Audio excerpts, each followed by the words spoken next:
테마주의 시선에 오신 여러분 환영합니다. 오늘도 수요일 방송 3시부터 50분 동안 생방송으로 달려보도록 하겠습니다. 저는 아나운서 윤지윤이고요. 오늘도 레드 전문가님과 알찬 시간 보내보도록 하겠습니다. 전문가님 반갑습니다. 네, 반갑습니다. 여러분들 반가워요. 아나운서님, 네. 벚꽃가시 남봅니다.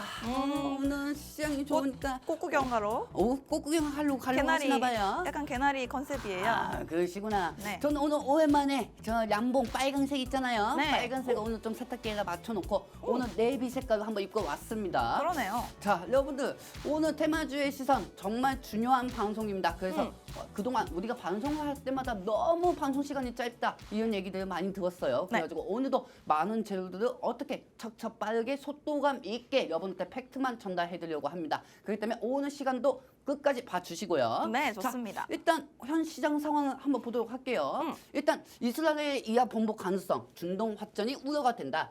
사실 이 중동 확전이 우려가 된다고요?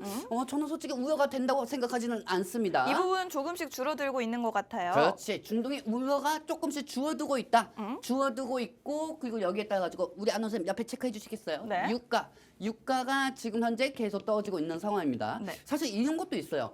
중동 전쟁이 확대가 된다. 확대가 된다고 하더라도 유가 관련주가 상승이 될까? 저는 그것도 이제는 의문입니다. 왜냐하면 방산주, 그다음에 석유가스, 그다음에 해치테만. 사실 지금 해치테만 일단 말씀드릴게요. 좋아요. 사실 방산주하고 석유가스가 호르무즈 해협이 봉쇄가 되어 있잖아요. 그러다 보니까 시장이 최근에 환율도 상승하고 그다음에 여기에 따라 가지고 금리 인하 기대감도 꺾이니까 당연히 돈들이 몰릴 곳은 방산주하고 석유가스밖에 없죠. 그리고 이 중간에 호르무즈 해협이 있다 보니까 이 호르무즈 해협에 따라 가지고 돈들이 몰릴 게 없으니까 그냥 이쪽으로 쏠린 거예요. 그리고 또 추전도체 테마주로도 많이 쏠리는 것 같아요. 그렇지. 그리고 제일 중요한 거 해치테마. 피디님 죄송한데 제주은행 차트 한번 보여주시기 바랍니다. 자, 제주은행 차트를 한번 보도록 할게요. 저희가 공략도 했었던 종목이죠. 그렇지. 우리가 공략해가지고 수익도 봤던 종목이죠. 네. 제주은행 같은 경우는 품절주도 속해 있습니다. 품절주 대장주 속해 있죠. 근데 제가 생각할 때 제주은행이 올라가면 안 돼요. 시장이 반등하려면은. 지금 올라갔다가 또 빠지고 있는데 빠지고 있다가 또 올라가고 있단 말이에요. 이 제주은행이 올라간다고 하면 시장이 또 꺾이고 있다는 거예요. 제주은행이 어느 정도 빠져야 시장의 수급이 분산이 될 수가 있고요. 그리고 제일 중요한 것도 흥구석유 한번 차트를 한번 보도록 할게요. 네. 흥구석유 같은 경우도 마찬가지입니다. 유가가 올라가면 올라가서 시장이 긴장을 하고 있다. 따라가지고 흥구석유가 중간에 올라가면은 시장이 또 꺾일 수가 있고요. 그다음에 한국석유 차트도 한번 보도록 하겠습니다. 네. 한국석유 차트를 보시면 아시겠지만 한국석유는 그나마 좀 지지를 하고 있어요. 네. 근데 제일 중요한 건 한국석유도 박살이 나야 합니다. 빠져야 돼요. 무조건 빠져야 시장이 어느 정도 수급들이 분산이 될 수가 있습니다. 즉 아까 우리 아나운서께서도 말씀하신 초전도체하고 흥구석유하고 한국석유, 제주은행 시장이 안 좋을 때 올라가는 종목들이 중간에 확 빠져야 시장의 수급들이 분산이 될 수가 있습니다. 그렇기 때문에 얘네들이 올라간다는 건 중간에 시장이 또 꺾일 수가 있으니까 그렇다고 해서 이 종목들이 올라가기 바라고 지금 사시는 분들은 제가 한번 여쭤보겠습니다. 전쟁이 확전되기 원하시는 겁니까?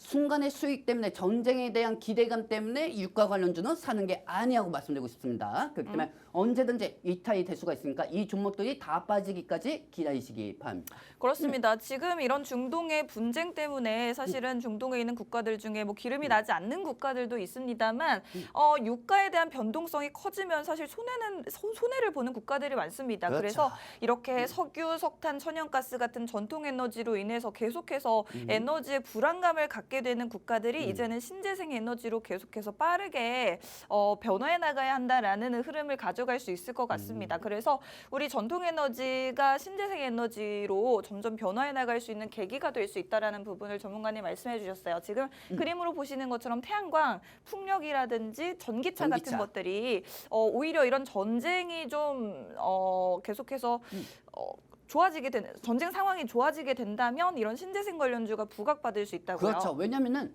이 아랍 국가는 딱 두 국가가 존재합니다. 네. 뭐냐면 석유가 있는 나라가 있고 석유가 없는 나라로 두 국가로 딱 정리되어 있죠. 네. 여기서 기름이 나오는 데가 어디입니까? 기름이 나오는 데가 사우디, 그다음에 이란. 사우디, 이란이고 그다음에 여기에 따라 가지고 또 어디냐? 카타르, 그다음에 시리아. 시리아 이쪽에서 지금 기름들이 나오고 있어요. 네. 근데 얘네들이 싸우면 안 돼요. 싸우면은 기름값이 올라가겠죠. 그러니까 전 세계는 지긋지긋한 거야. 아랍애들은 말이 안 통해. 아랍애들은 말이 안 통하니까 이걸로 빨리 탈바꿈을 하려면은 친환경 에너지가 필요하다는 거죠. 그렇기 때문에 아이고 죄송합니다. 이 산유국하고 빈산유국이 어느 정도 분쟁이 있어도 우리가 유가에 대해서 걱정하면 안 되잖아요. 그렇기 네. 때문에 얘네들이 어느 정도 분쟁이 끝난다고 하면은 신재생 에너지 대체적으로 신재생 에너지, 풍력주, 태양주, 그다음에 2차 전지가 친환경 관련주 상승할 수밖에 없습니다. 네. 지금 전쟁이 확전이 되느냐?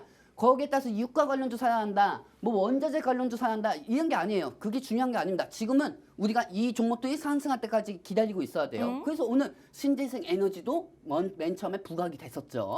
왜냐하면 이스라엘이 분쟁은 어느 정도 완화가 될 수 있다. 그 기대감에 오늘 신재생 에너지 관련주들이 먼저 상승하는 모습을 보여주었습니다. 신재생 에너지 관련주 중에서도 아무래도 지금 너무나도 조정을 고통스럽게 받고 있는 2차 전지주들의 관심이 가는 게 사실일 것 같습니다. 그렇다면 이제 이 분쟁에 대한 긴장감이 조금 완화가 된다면 2차 전지주들 흐름 좀 기대해봐도 될까요? 저는 충분히 기대해봐도 괜찮다고 생각합니다. 사실 시청자분들 지금 방송 보시는 분들 네. 저도 다른 전문가들하고 똑같이 보시면 안 돼요. 저는 2차 전지가 이게 몇 년 있으면 더 갑니다. 이렇게 얘기했던 사람이 아닙니다. 시장의 흐름에 따라 가지고 수익 매도밖에 없어요. 저 같은 경우는. 그렇기 때문에 지금 상승은 어느 정도 2차 전지가 상승한다는 게 제 생각입니다. 2차 전지가 상승할 수밖에 없는 이유가 또 있습니다. 지금 전지 잘해왔어. 아무래도 리튬 가격이 오르고 있다라는 얘기는 많이 들었는데 니켈 가격까지도 연중 최고치를 찍었다고 해요. 리튬 니켈이 아무래도 우리 양극재에 들어가는 대표적인 원료인데 이렇게 리튬 니켈 가격이 계속해서 오르다 보면 리튬 관련주뿐만 아니라 그렇지. 양극재 관련주 이런 2차 전지 우량주들에도 계속해서 좋은 흐름을 보여주지 않을까 싶습니다. 2차 전지주들 지금 공략해 보면 좋을까요, 전문가님? 지금 어느 순간에는요. 네. 지금 보시면 아시겠지만 이 2차 전지 우량주 여기 있잖아요. 자, 여기 보시면 아시겠지만은 이 종목들이 양극재예요. 양극재. 대부분. 대부분 양극재입니다. 대부분 양극재고 이 양극재에 들어가는 게 리튬이 들어가요. 리튬이 들어가고 그다음에 또 한쪽에는 전고체가 들어가죠. 그렇기 때문에 여기서 리튬 가격이 상승이 된다고 하면은 2차 전지 우량주는 대부분 양극재로 되어 있기 때문에 이 양극재 리튬 가격이 상승하고 니켈 가격이 상승이 된다. 그렇다고 하면은 우리나라 증시는 2차 전지 우량주가 거의 대부분 양극재이기 때문에 지수를 견인시킬 수가 있습니다.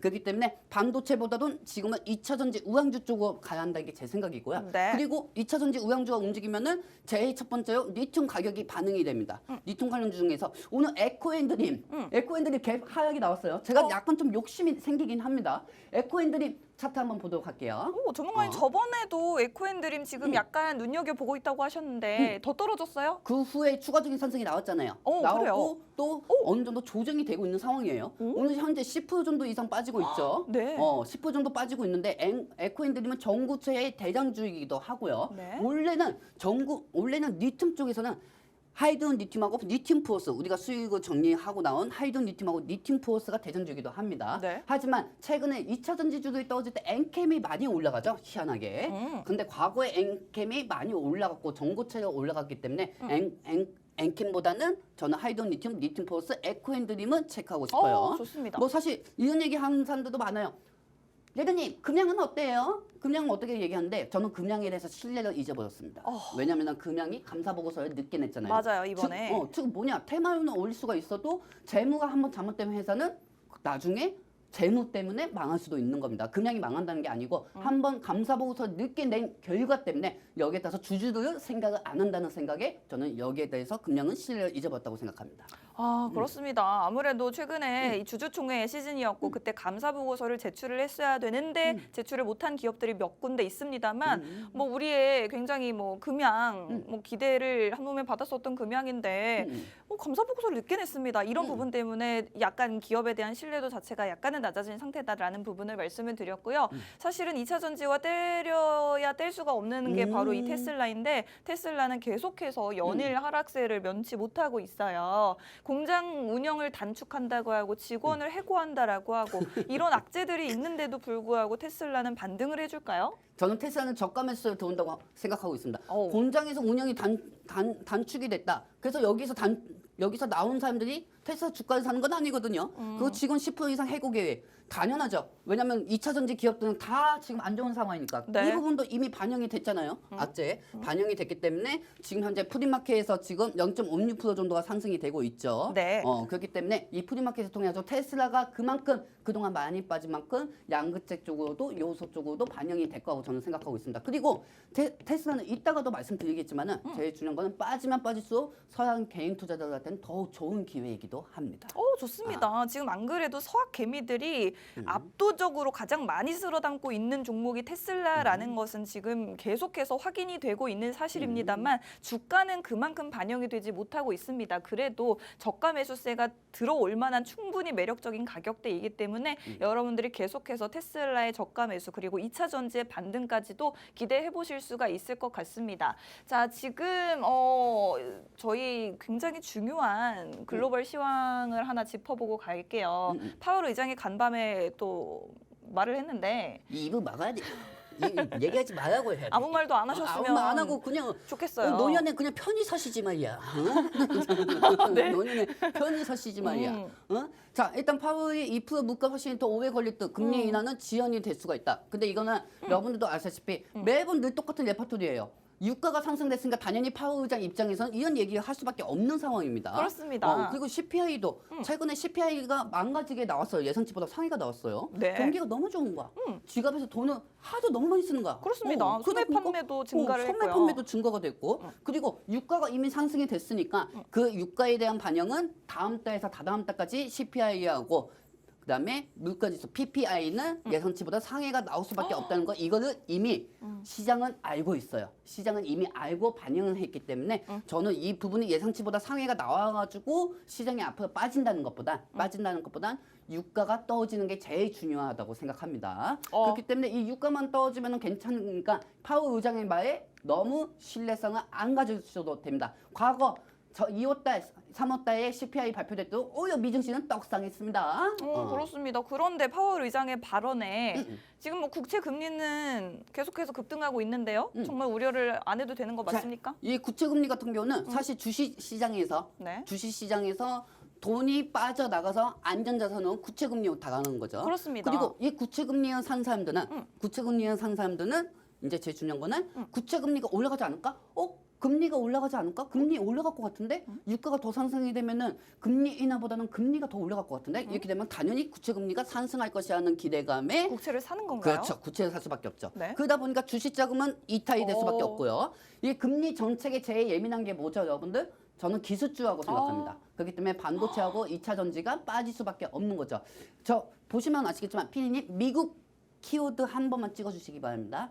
네, 미국을 한번 찍어주시면 미국은 국채로 10년짜리로 봅니다. 10년짜리로 보기 때문에 네. 이 국채 10년짜리로 보면서 국채 심리가 어느 정도 국채 1년 만에 2년 만에 나라가 빚을 갚는 건 아니잖아요. 그러니까 카드깡을 하는 거죠. 신용카드를 쓴다고 하는 거죠. 나라 자산을. 거기에 따라가지고 10년째로 대부분 중점을 봅니다. 그렇기 때문에 국채금리가 최근에 갭상승이 나왔다가 6달 만에 갭상승이 나왔다가 이번에 좀 약간 보합이 됐어요. 자, 국채금리가 솔직히 상승이 된다고 하더라도 미증시가 빠져도 저는 상관없다고 보고 있습니다. 왜 상관이 없냐? 네.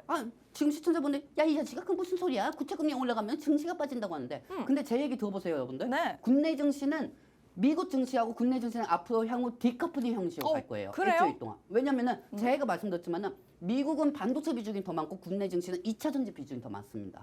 그렇기 때문에 국내 증시나 지수는 미증시가 반도체가 차익이 된다고 하더라도 차익이 되면은 비중이 제일 많은 반도체가 차익이 된다고 하면은 미증시는 대부분 떠질 수밖에 없죠. 거기에 비테크, AI 관련주도 다 포함이 돼 있으니까요. 근데 국내 증시는 제일 많이 빠진 게 2차 전지입니다. 그리고 양극재에 대해서 수출이 회복이 되고 있고 여기에 따라서 리튬하고 니켈이 가격이 반영이 되고 있잖아요. 그럼 여기에 따라 가지고 국채 금리 같은 경우는 약간 이제 좀 이탈이 나와서 올라간다고는 하지만은 어느 정도 갭상승이 5% 이상 엊그제 올라갔기 때문에 어느 정도 조정이 있을 거라고 보고 있고 사실 이란하고 이스라엘만 어느 정도 해소를 하면은 국채 금리는 떨어질 겁니다.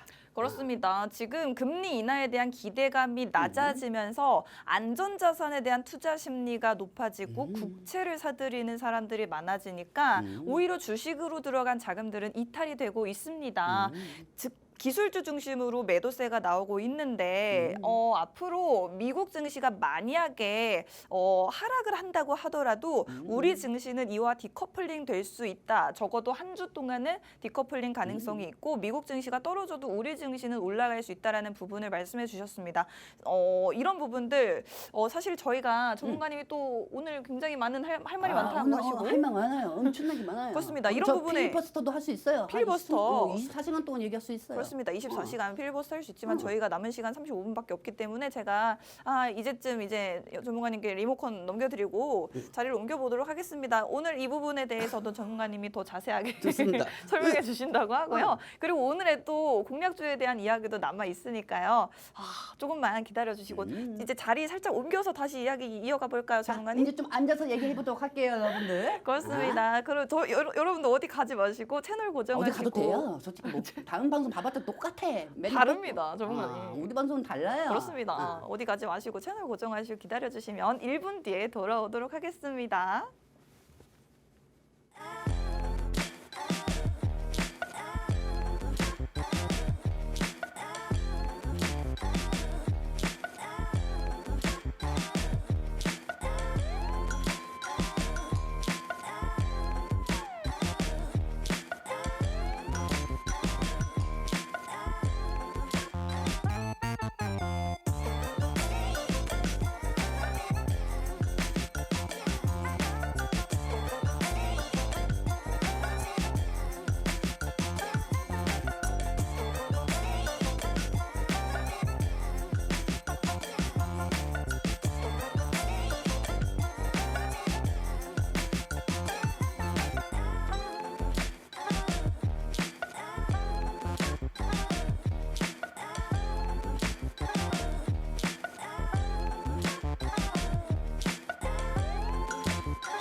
네, 테마주의 시선 저희 방송 수요일 3시부터 50분 동안 생방송으로 진행되는 방송입니다. 오늘도 좀 시황에 대해서 좀 짚어드렸는데 여기에 따라서 여러분들이 가지고 있는 종목은 어떻게 대응을 해나가면 좋을지 또 어떤 종목으로 손실을 좀 만회하고 수익을 조금씩 쌓아나갈 수 있을지에 대해서도 전문가님과 함께 이야기 나눠보도록 하겠습니다. 전문가님 오늘은 또 어떤 이야기를 해볼까요? 자, 여러분들 오늘 우리가 어떤 시장에 대해서 어떻게 대비하고 어떤 종목을 우리가 체크해야 하는지 그 부분은 보도록 하겠습니다. 네. 여러분들 내가 항상 얘기하잖아. 여러분들 결과적인 측면에서 뉴스는 항상 뒷북을 치죠. 하지만 저 레드 전문가는 뒷북을 치는 전문가가 아닙니다. 뉴스에서 나오는 그 자료들을 미리 그 전에 여러분들한테 안정감 있게 인지해드리고 대응을 하게 만들이죠. 그렇기 때문에 여러분들 이 방송 보시면 솔직히 돈 내고 보셔야 합니다. 아시겠죠? 자, 일단 PPT 다음 첫 번째 장면을 한번 보도록 할게요. 네. 뿅! 자, 일단 예전 시장을 한번 체크해 보도록 하겠습니다. 조기 금리 인하 기대감이 정말 축소가 되는 걸까요? 정말 축소가 될까요?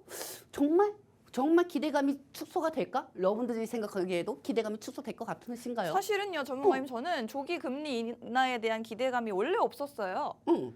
원래 저희 뭐 하반기에 하는 걸로 생각하지 하반기에 않았나요? 하는 게 맞는 거 아니었나요? 누가 기대를 했죠? 시청자들이 기대를 했대요. 아, 그리고 그런가요? 뭔가 증권방송에서 금리 인하에 하면은 코스피가 무슨 3천 가는 것 마냥 맨날 얘기하더라고 보니까. 근데 우리는 매번 하반기에 나올 수 있다고 말씀을 들었어요. 그럼요. 그렇기 때문에 이거요 금리 인하 기대감을 축소한다고? 그러면 여러분들은 본인 종목을 기술적 분석을 통해서 들어간 게 아니고 그냥 금리 인하 하나에만 의지해서 들어가는 거네. 그런 투자를 왜 할까? 자, 그리고 두 번째, 준동 리스크는 어느 정도 해소가 되고 있다. 제가 생각할 땐 저는 리스크가 해소가 되고 있다고 저는 생각하고 있습니다. 다행입니다. 왜냐하면 최근에 유가 관련주가 왜 올라갔느냐? 호르무즈 해협 때문에 올라간 거고, 그리고 사실 돈들이 몰릴 데가 없다 보니까 당연히 그 돈들이 어디로 가겠습니까? 유가 관련주 쪽으로 쏠릴 수밖에 없었겠죠. 그리고 세 번째, 2차 전지 기술자 반등은 놀란다. 누가 보면은 내가 무슨 배터리 아저씨인 줄 알겠네. 저는 그냥 지나가는 아저씨이고요. 지나가는 그냥 나그네일 뿐이고요. 여기서 말씀드릴 거는 그동안 제일 많이 빠진 게 2차 전지니까 답은 간단합니다.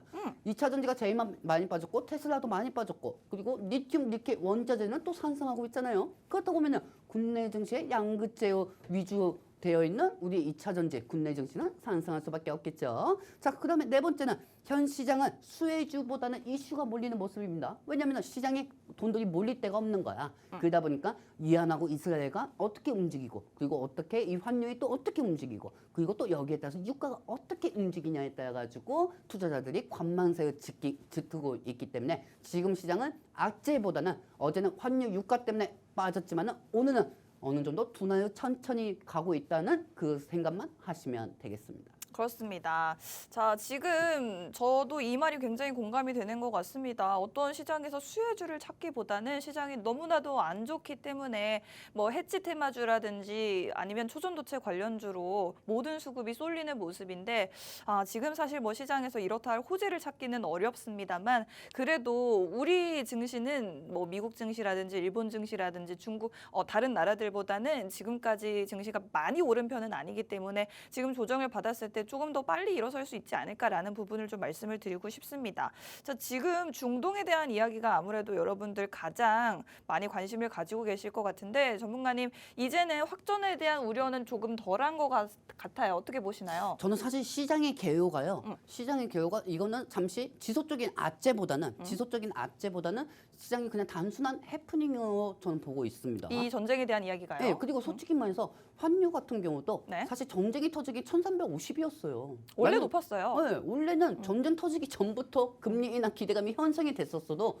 그때는 환율 1450원이었단 말이에요. 네. 근데 1300 한 번 넘으니까 무슨 뭐 언론이든 뭐 전쟁 터지기 바라는 것 같아. 내가 볼 때는 언론은. 하긴 뭐 언론을 통해 가지고 자극적인 이슈 얘기하면은 뭐 돈이 떨어집니까?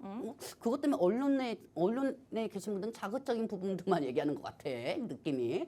환율은 원래 전쟁이 터지기 전부터 1350에서 1330원이었어요. 근데 단순히 갑자기 70원 넘었다고. 원래 그 전부터 외국인들은 또 이탈이 있었고요. 외국인들 네. 사봤자 삼성밖에 뭐 더 사지 뭐 다른 거 샀습니까? 아니잖아요. 근데 뭘 그렇게 호드가 붙습니까, 여러분들? 저는 그렇다면 지금 이렇게 전쟁까지 이야기가 나왔는데도 환율이 1400 찍고 살짝 떨어진 걸 보면은 그러면 이제 환율은 뭐 더 이상 오를 것까지 우려는 안 해도 될까요? 만약에 중간에 네. 이 장면 내가 PPT 통해서 한번 보여드리도록 네, 할게요. 좋습니다. 자, PPT 한번 보도록 할게요, 여러분들. 뿅. 방금 우리 아나운서님께서 말씀하신 것처럼 환율이 또 올라가지 않을까요? 뭐 이렇게 생각하시는 분들도 많을 겁니다. 네. 물론 더 올라갈 수는 있습니다. 지금 이 사건의 맨 처음부터 우리는 전쟁 개요를 한번 보도록 하겠습니다. 자, 여러분들 정치적인 얘기 왜 하냐고요?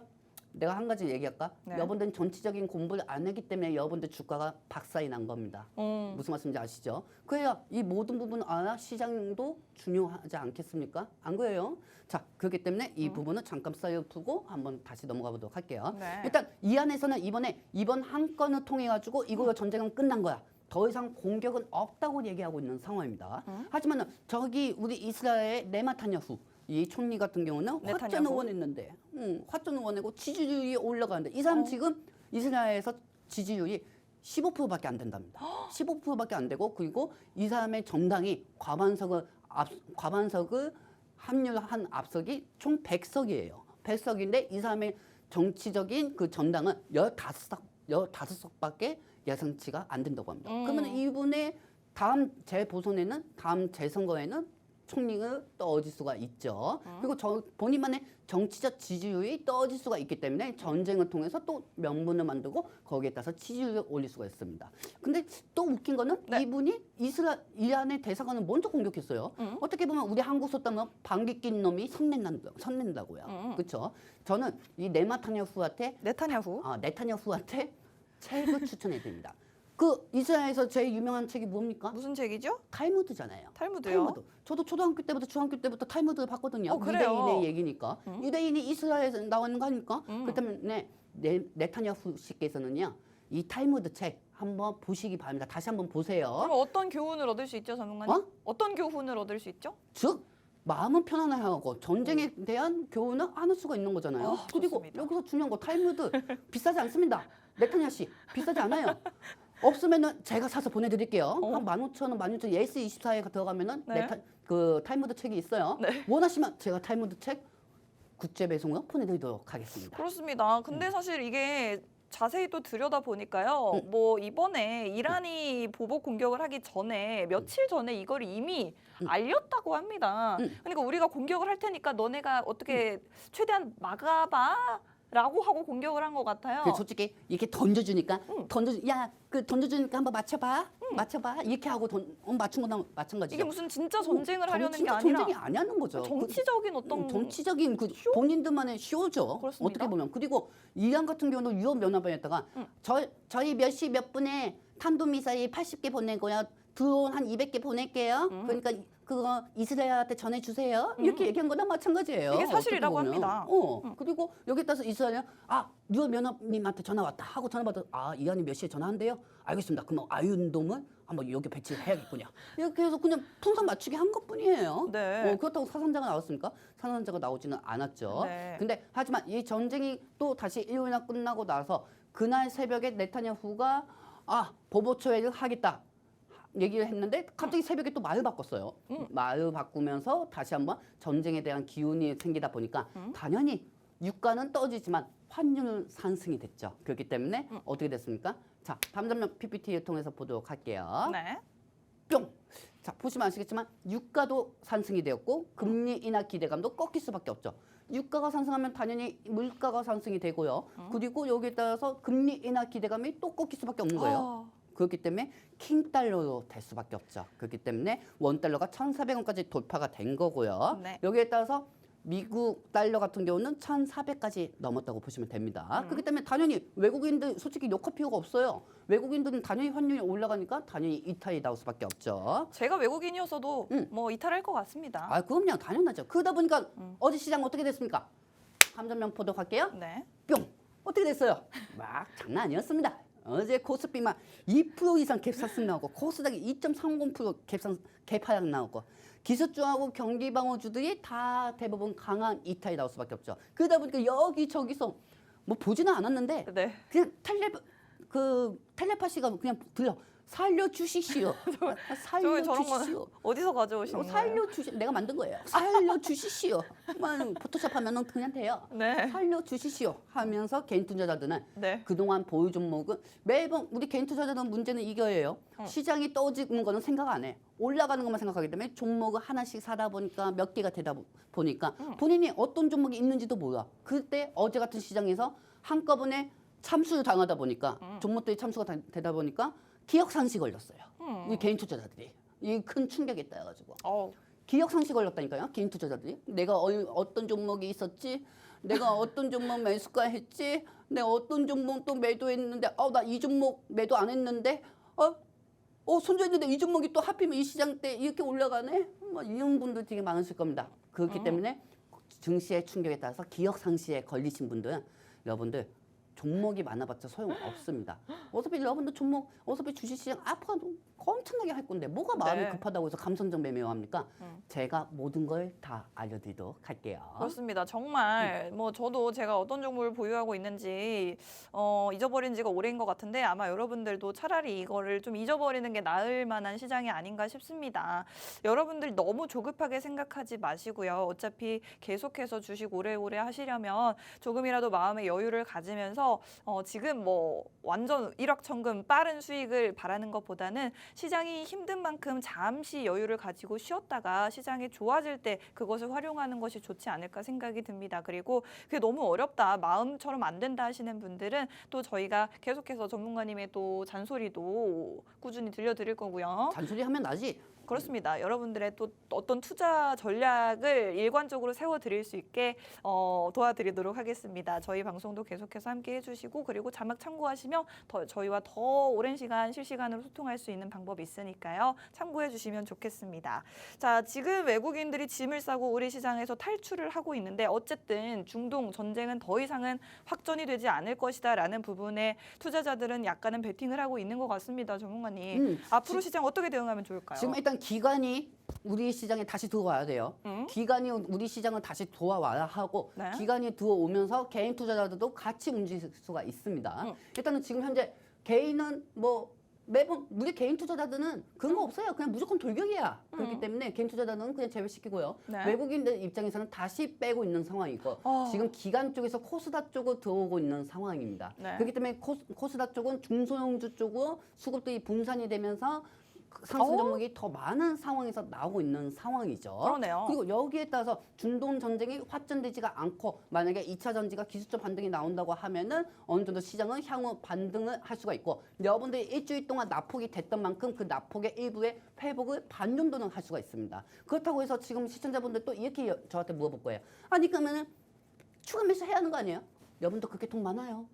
돈 많아요. 물타기에. 여러분들 물 타려고 주식 하나요? 아니잖아요. 여러분들 계속 우리 주식 투자자가 1,500만 명인데 물 타다가 한강물 다 동날 수가 있어요. 여러분들. 그렇기 때문에 괜히 물 타지 마시고요. 감성적 매매요. 추가 매수하지 마시기 바랍니다. 지금 보시면 저는 이란하고 이스라엘 전쟁이 확전되지 않을 거라고 보고 있습니다. 왜? 이란 같은 경우는 저예산 드론을 사용했어요. 근데 이스라엘 같은 경우는 1년 국방비 1분의 10, 1조 원을 단 하루 만에 낭비를 했습니다. 즉 이란 같은 경우는 저예산으로 드론으로 공격했는데 이란은 1조 원을 그냥 날린 셈이에요. 그렇다고 하면은 국방비 안 그래도 하마스하고 전쟁 중인데 여기에 따라 가지고 이스라엘이 무리하게 움직일 필요는 없겠죠. 그렇기 때문에 여기에 대해서 전쟁이 아니었날 거라는 게 제 첫 번째 생각이고요. 그리고 여기에 따라서 또 미국 우리 앨런 재무장관 별명이 뭔지 아십니까, 여러분들? 뭐죠? 별명이 무조건 제재예요. 제재 장관이에요. 그래요? 제재만 하거든. 중국에도 어떤 수출 나가면 중국 너무 욕심쟁이야. 그리고 이란도 어떤 수출을 막으려면 이란 너무 욕심쟁이야. 세계의 질서를 너무 변화시키고 있어. 이렇게 해서 별명이 제재 장관입니다. 제재 장관. 그렇기 때문에 앨런 재무장관이 최근에 이런 얘기했어요. 일단은 이스라엘 이게 만료조약권이에요. 단료조약권이에요. 이란 쪽에서 추가 제재로 유가 쪽으로 어느 정도 추가 제재를 하겠다 하면은 이란 쪽에서는 이 유가를 다음 국가에 수출을 못합니다. 그렇기 때문에 이란은 유가로 먹고 사는 나라잖아요. 그렇기 때문에 이 추가 제재 소식에 유가가 또 조정이 될 수밖에 없죠. 그리고 미국 입장에서도 지금 현재 대선이 얼마 안 남은 바이든 참모진 입장에서는 지금 유가가 상승이 안 되게 정치적인 외교로 모든 노력을 다 해야 합니다. 그렇기 때문에 전쟁에 대한 우려 기대감은 어느 정도 완화가 될 거라고 생각하는 게 제 첫 번째 생각이고요. 그렇다고 하면은 여러분들 이렇게 생각하실 거예요. 아니 그러면은 어제 유가 관련주하고요. 어제 품질주하고 이 종목들 왜 상승한 거예요? 뭐 이렇게 생각하겠죠. 그 부분도 제가 다음 장면 통해서 알려드리도록 할게요. 네. 뿅! 자, 일단은 호르무즈 해협이 어디입니까? 그 근처에 이란이 있고 우리 아랍은 다 유가를 기름을 배달을 해야 합니다. 그러기 위해서는 호르무즈 해협을 통과를 해야죠. 근데 그 호르무즈 해협에서 제일 가까운 데 근처에 있는 데가 이란입니다. 이란이고 여기서 호르무즈 해협이 봉쇄가 된다고 하면은 유가를 배달 못 하잖아요. 그렇습니다. 유가를 배달 못 해요. 여러분들 치킨을 시켰어. 치킨을 시켰는데 중간에 신호등이 고장났대. 신호등이 고장나가지고 배달의 민족 이 오토바이 운전하시는 분들이 중간에 멈췄대요. 그러면은 여러분들 치킨도 못 먹고 배도 굶잖아요. 그렇죠? 똑같아요. 그렇기 때문에 이 유가가 어느 정도 봉쇄가 완화가 되지 않는 이상은 계속 국제 유가는 상승할 수밖에 없다. 이 우려감에 유가가 상승이 됐던 거고 달러도 상승이 됐고 그 달러가 상승되고 유가가 상승되니까 물가가 올라가고 금리 인하 기대감이 꺾일 수밖에 없고 파월 의장 입장에서는 지금 납작 엎드릴 수밖에 없는 상황이라는 거죠. 그렇기 때문에 흥구 석유하고 한국 석유가 유가가 상승이 된 건지 전쟁 우려감에 따라 가지고 상승한 건 아닙니다. 정확히 아셔야 돼요. 네. 그리고 이 종목들이 빠져야 어느 정도 시장이 완화가 될 수가 있다는 게 제 생각입니다. 그렇습니다. 시장 환경이 받쳐주지 않을 땐 여러분들 좀 쉬어가는 여유도 필요할 것 같습니다. 여러분들의 계좌의 손실이 커지고 있다고 해서 물 타지 마시라, 감정적 매매는 피하셔야 한다라는 부분을 강조드리고 싶고 지금 오늘 같은 약세장의 초전도체주라든지 혹은 양지사 같은 품절주 순간적으로 튀어오른다고 해서 여러분들이 어차피 이런 종목 매매하실 게 아니기 때문에 손실은 복구됩니다. 이 부분 조금만 더 천천히 기다려주시면 될 것 같고 사실은 시장의 회복이 너무 늦어지진 않을 것 같습니다. 오늘도 기관의 매수 속에 코스닥 지수는 강보합 마무리가 되었는데 지금 시장에 가장 강한 하방 압력을 가하고 있는 중동 리스크도 사실은 조금씩 회복이 될 기미가 보이고 있고 미국 측에서도 이스라엘 측과 약간 오가는 게 있는데 지금 제니 딜런 미국 재무장관이 이란에 대해서 추가적으로 제재할 가능성을 좀 시사를 했습니다. 이런 부분 때문에 이란도 계속해서 뭐 보복 공격을 한다든지 하는 부분은 부담이 될 것 같습니다. 이제 전쟁 상황이 최대한 빨리 마무리되길 바라보면서 여러분들도 조금만 더 참으셨다가 시장 상황 환경 좋아지면 그때 좀 시장을 조금 더 매매를 해보시면 좋지 않을까 말씀을 드리고 싶습니다. 자, 그렇다면 이제 우리 전쟁에 대한 이야기를 꽤 많이 했어요, 전문가님. 그래서 실질적으로 우리가 우리 계좌를 어떻게 복구를 해야 되고 지금 이런 시장에서라도 어떻게 좀 수익을 볼 수 있는 종목은 있지 않을까 그런 게 궁금해지는데요. 저는 2차 전지라고 생각하고 있고요. 제가 또 PPT 통해서 또 설명해 드리도록 할게요, 아나운서님. 좋습니다. 자, 한번 보도록 하겠습니다, 여러분들. 뿅! 자, 보시면 아시겠지만은 지금 현재 배터리하고 반도체가 우리나라 기술주들입니다. 네. 근데 어떻게 됐습니까? 이 서로 간에 싸워야 어느 정도 시장이 수급이 완화가 될 텐데 초전도체가 야구방망이 계속 때리고 있어요. 사실 초전도체가 시장이 품절주라고 생각하는 분들도 많으실 겁니다. 하지만 제가 생각할 때는 초전도체 같은 경우는 최근 구리의 대체자로 또 부각이 돼가지고 상승이 될 수가 있다고 보시면 돼요. 구리값이 너무 상승하니까 초전도체로 대체를 할 수가 있다. 이 기대감에 다시 상승한 거고, 그리고 어제 덕성 우전주가 단일가에서 해제가 됐죠. 해제가 되다 보니까 여기와 연관된 종목들이 같이 상승한 거고 생각하시면 되겠습니다. 네. 자, 그렇다고 하면 시장이 또 반대적으로 어떻게 해야 상승이 되는지 그 부분도 한번 체크해 보도록 할게요. 뿅. 일단은 제일 중요합니다. 유가 하락이 계속 돼야 하고요. 여기에 따라서 인플레이션 완화가 계속 기대감이 형성이 돼야 합니다. 그리고 달러가 어느 정도 깨져야 돼요. 달러가 깨져서 달러가 떨어져야 하고요. 파월 의장은 솔직히 여러분들 말 바꾸기 선수입니다. 말 바꾸기 선수기 때문에 유가가 떨어지고 여기에 따라서 달러가 깨진다고 하면은 파월 의장은 다시 한번 인플레이션, 부동산 고금리 유지에 따라서 경기가 너무 민감하다. 이 얘기를 하면서 우리는 인플레이션 2%가 또다시 도달을 어느 정도 한다고 하면은 여기에 따라서 인하를 할 수가 있다. 이 발언을 한다고 하면은 또 시장은 금리 인하 기대감으로 또 올라갈 수밖에 없습니다. 그렇기 때문에 작년만큼 그렇게 큰 낙폭을 빠지진 않습니다, 여러분들. 겁먹을 필요도 없고요. 긴장할 필요도 없습니다. 현금 관리만 잘 하시면 돼요. 그렇습니다.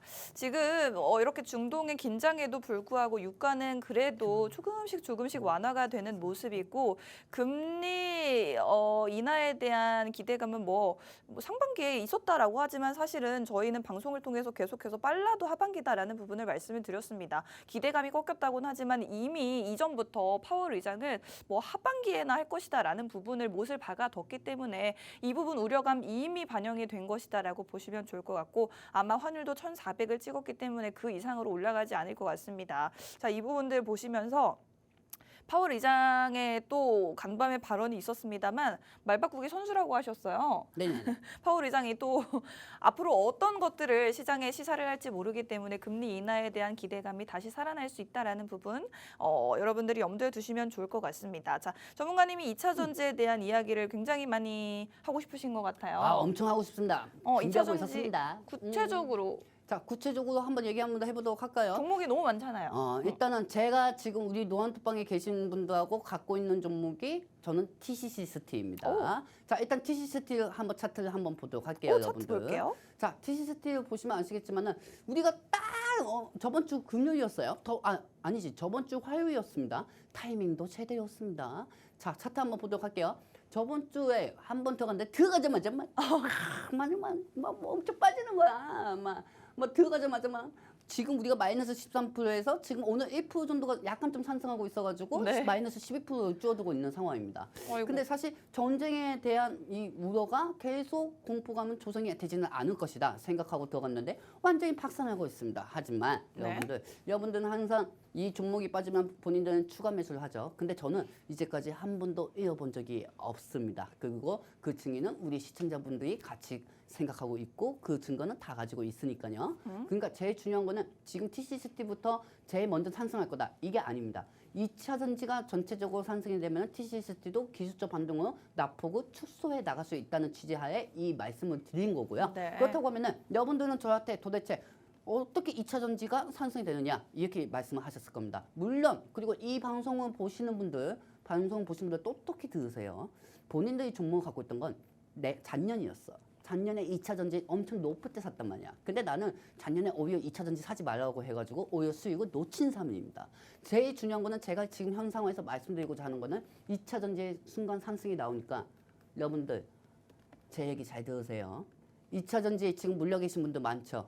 그러면 편닭가 조절해야 하지 않을까? 그럼 편닭가를 어떤 시기에 맞춰야 본인 종목이 타치 나올 수 있을까? 그 부분은 지금부터 중요한 얘기 말씀드리도록 하겠습니다. 네. 자, 한번 보도록 할게요. 시간 얼마 안 남았으니까. 뿅! 자, 일단 애연 재무장관이 중국 쪽으로 또 제재를 한답니다. 2차 전지 쪽으로 어느 정도 소재, 장비주 쪽으로 해가지고 300조 원 이상은 추가적으로 제재를 한다고 하거든요. 그렇다고 하면 이거는 중국 경기를 죽인다고 하는 거거든요. 그렇기 때문에 중국의 2차 전지도 계속 업그레이드가 되고 있는 상황이고요. 그리고 여기에 따라 가지고 지금 2차 전지는 우리나라가 반사 이익을 볼 수가 있습니다. 그러면은 이 반사 이익을 볼 수가 있고 그리고 여기에 따라서 리튬하고 니켈 가격도 상승이 되니까 당연히 양극재 위주로 우리나라 2차 전지는 우량주들이 2차 전지로 되어 있기 때문에 비중이 크기 때문에 이 종목들이 상승할 수밖에 없겠죠. 그렇기 때문에 양극재하고 원통형 배터리 국내 증시에 비중이 많은 만큼 2차 전지 종목들을 봐야 하고요. 솔직히 이렇게 얘기하는 사람 저밖에 없을 거예요. 2차 전지에 대해서 자신만만하게 얘기하는 사람은. 그리고 이제까지 다 성공했잖아요. 너무 얄밉죠, 여러분들. 자, 다음 장면 보도록 할게요. 뿅! 그렇다고 하면은 중국 제재에 따라 가지고 반사 이익이 됐고 예전에 미국하고 중국이 반도체 분쟁에 따라 가지고 우리 삼성전자하고 하이닉스가 반사 이익이 올라갔단 말이에요. 그리고 현 상황에서 지금 테슬라 주가가 어떤 상황입니까? 테슬라 주가가 엄청나게 빠졌어요. 지하예요, 지하. 지하. 어우, 그거 얼마나 좋은 방어를 했네. 지하입니다, 지하. 테슬라 주가가 지하로 됐는데 근데 이거를 이 가격에 개인 투자자들이 가만히 두지는 않는다는 거지. 가만히 두지는 않는다는 거지. 그렇기 때문에 테슬라 주가가 어느 정도 기술적 반등이 계속 올라가면 올라가고 지금 또 시기가 미국이 중국이 또 제재를 하고 있는 상황이고 그렇다고 하면은 당연히 리튬 니켈도 가격이 상승이 되면은 당연히 이스라엘하고 이란 분쟁의 완화가 될 시에는 2차 전지가 상승할 수밖에 없다는 거예요, 여러분들. 지금 솔직히 말해서 테슬라 주가가 그동안 많이 빠졌지만은 어느 정도 우상향 현식으로 올라갈 거라고 생각하고 있고요. 네. 그리고 여기에 따라 가지고 일론 머스크가 울고 있습니다. 주가는 떨어지고 있지만은 하지만 제가 늘 말씀드린 거는 이 사람은 천재입니다. 어떤 방식이든 주가를 자기 말로 통해서 올릴 수 있는 사람인데 안 올리는 사람이에요. 그만큼 뭐냐? 숨겨두는 비장의 무기가 많다는 거죠. 그렇기 때문에 여기에 따라서 우리 국내 증시는 제일 먼저 상승한 섹터는 2차 전지입니다. 그렇다고 하면 반대적으로 우리 시청자분들도 이렇게 물어보겠지. 반도체는 언제 올라가냐고. 그렇습니다. 반도체 언제 올라가냐고. 그 솔직히 내가 말씀드릴까요? 반도체는요, 솔직히 여러분들이 언론에 속은 거예요. 언론에 속은 거예요. 왜냐면 삼성전자가 1% 올라가기만 하더라도 언론에서 뭐라고 합니까? 9만, 10만 간다고 뒷붙이지 않습니까? 근데 어떻게 됐습니까? 제가 항상 얘기하죠, 여러분들한테. 어느 세상에 누가 이거 얼마까지 갈 겁니다. 얼마까지 갈 겁니다. 이거 자신 있게 얘기하는 사람 없다고. 저도 그렇게 얘기 못 합니다, 여러분들. 왜냐면 시장은 맨날 환경에 따라서 틀리니까요. 그렇기 때문에 여러분들 항상 제가 강조하는 게 뭐냐면은 시장은 1분 1초가 환경 요소가 계속 바뀌기 때문에 다음 시장에서 어떤 주인공이 세트가 될지 그걸 먼저 체크해야 한다는 거죠. 그렇다고 하면 지금부터 왜 반도체가 차익이 되고 반도체가 빠졌는지 알려드릴까요?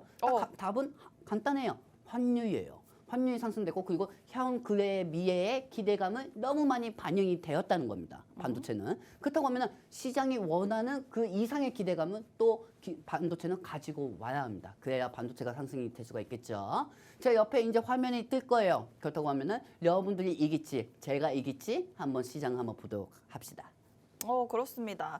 저희가 지금 보여드리고 있는 부분, 이스라엘, 이란의 중동 분쟁이 만약에 둔화가 된다면 가장 먼저 상승할 섹터 세 가지를 뽑아 오셨네요. 반도체와 2차 전지 그리고 경기 방어주, 밸류업 관련주들에 대한 것들 여러분들 아마 일부분 기대를 가지고 계실 텐데 전문가님이 지금까지 방송을 통해서 열변을 토하셨던 걸 토대로 보면 아마 2차 전지주가 아닐까 생각이 듭니다. 저는 2차 전지라고 생각합니다. 여러분들도 역시 반도체도 기술주 상승을 할 수가 있어요. 근데 잘 생각해 보세요. 네. 반도체 쪽은 품목이 엄청 많아. 파운드니도 있고, 뭐 비메모리도 있고, AI 반도체도 있고, 또 AI주가 상승해서 반도체도 같이 상승하는 경우도 많고 엄청나게 많았단 말이에요. 물론 환율이 하락하면은 올라갈 수가 있습니다. 아, 그리고 내가 미리 말씀드릴게. 금리가 3번은 만약에 나눈다고 하더라도 인하를 한다고 해도 고금리입니다. 예전처럼 제휴금리가 아니에요. 여러분들 2년 전 주식 그거 생각하시면 안 됩니다. 그렇기 때문에 먼저 미리 공지를 하고자 방지해드리고요. 근데 중요한 건 반도체가 그동안 비메모리 AI가 너무 많이 선반영이 됐다 이거야. 시장이 평범한 거에 기술적 반등이 올라가고 편의 흐름에 상승한다고 해도 반도체가 이미 너무 높은 금미의 기대감이 반영이 됐는데 올라갈 수 있을까? 저는 그럴 바에는 2차 전지 소재주에서 그동안 리튬 가격이 떨어졌다가 지금 최근에 이번 연준에 최고를 찍고 있는 리튬하고 그다음에 이번 연준에 또 최고를 찍고 있는 니켈 이 리튬하고 니켈에 저는 걸도록 하겠습니다. 반도체보다는 2차 전지 쪽으로 걸 거고요. 그리고 여기에 따라서 경기 방어주 솔직히 이번에 야당 여당 쪽에서 바뀌었죠. 바뀌었죠. 그렇기 때문에 밸류업 쪽에서 차익이 많이 나왔습니다. 사실 경기 방어주는 금리 인하가 나중에 실시가 됐을 때는 제일 먼저 떠지는 게 경기 방어주예요. 왜냐면 자산이 많은 회사들이니까. 그렇기 때문에 저평가 위주로 돼 있는 거는 금리 인하 때 많이 떠질 수가 있고요. 여기서 제일 중요한 거는 소재. 반도체 소재들이 뭐 올라가는 건 없잖아요. 금미의 기대감도 많이 반영됐고 제가 볼 때는 2차 전지의 지금 소재인 리튬, 니켈, 이 망간 관련주들이 어느 정도 많이 떠졌고 그동안 많이 떠졌고 소재 관련주가 리튬하고 니켈 원자재가 계속 최고로 찍고 있다는 겁니다. 그렇다고 하면은 양극재에 대해서 수출 회복이 기대감이 개선될 수밖에 없고요.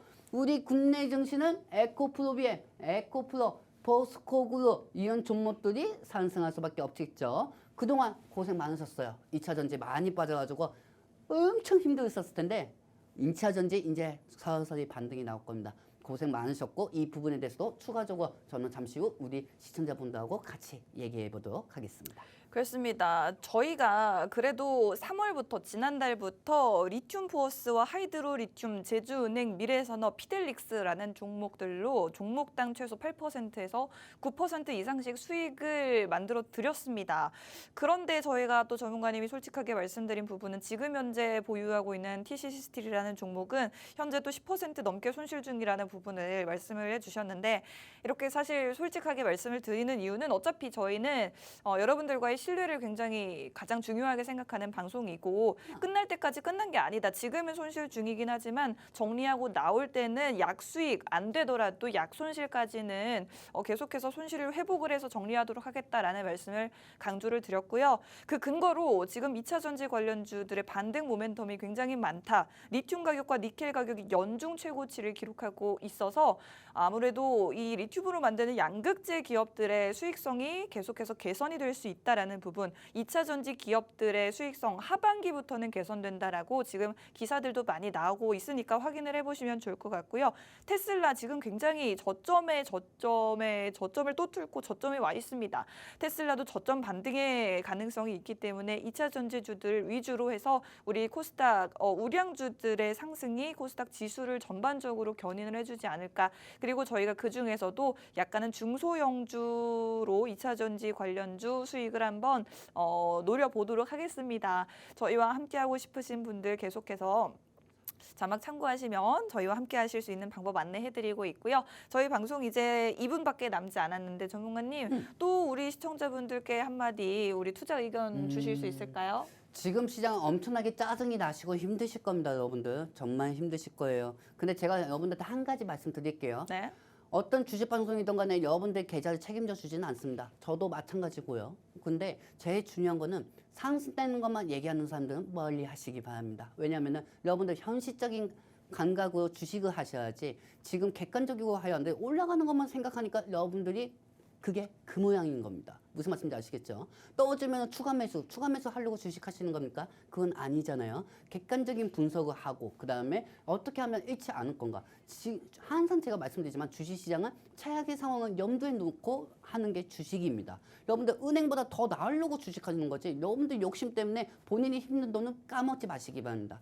본인들이 기준이 없으니까 본인 종목이 조금만 떠줘도 불안하고 기준이 없고 맨날 벌기만 하고 싶다 보니까 그래서 까먹는 거예요. 그렇다고 하면은 과거의 실수를 반복하지 않아야겠죠. 그렇기 때문에 항상 제가 말씀드리는 부분만 잘 지키시면은 여러분들은 돈을 쫓아가지 않으시고 돈이 쫓아오실 겁니다. 그렇습니다. 자, 양 시장이 마무리되면서 더 낙폭을 키우면서 마감이 됐네요. 저희 방송 마치고도 계속해서 소통 이어가도록 할 테니까요. 계속해서 함께 여러분들 고민 나누시면 좋을 것 같습니다. 본 방송에서 제공해드리는 정보는 투자 판단에 대한 조언일 뿐 상승 하락을 보장하지 않는다는 점 유의하시기 바랍니다. 저희는 다음 이 시간에 다시 찾아뵙겠습니다. 고맙습니다.